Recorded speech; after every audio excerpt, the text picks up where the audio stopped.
Hello aspirants, ನಮಸ್ಕಾರ.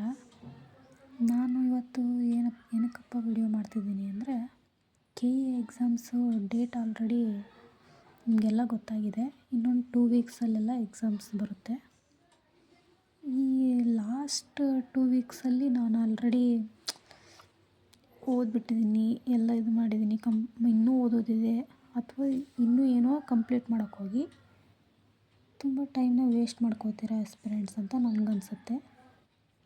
ನನ್ನ experience ಪ್ರಕಾರ ಹೇಳಬೇಕಂದ್ರೆ, ಈಗ ಆಲ್ರೆಡಿ ಏನು ಓದಿದ್ದೀರಾ ಅದನ್ನೇ ರಿವಿಷನ್ ಮಾಡ್ಕೊಳ್ಳಿ.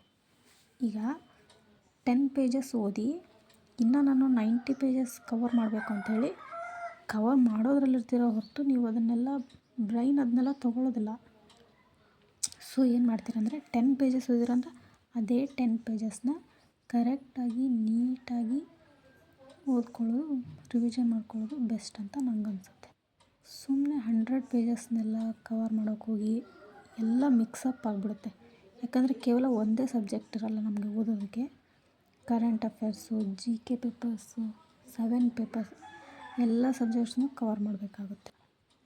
ಸೊ ಲಾಸ್ಟ್ ಟಿಪ್ ಏನಂದರೆ ಇದೆ, ಓದಿರೋದನ್ನೇ ರಿವಿಷನ್ ಮಾಡಬೇಕು ಹೊರತು ಹೊಸದಾಗಿ ಎಲ್ಲ ಕವರಪ್ ಮಾಡ್ಕೊಳ್ಳೋದು ದೊಡ್ಡ ತಪ್ಪು.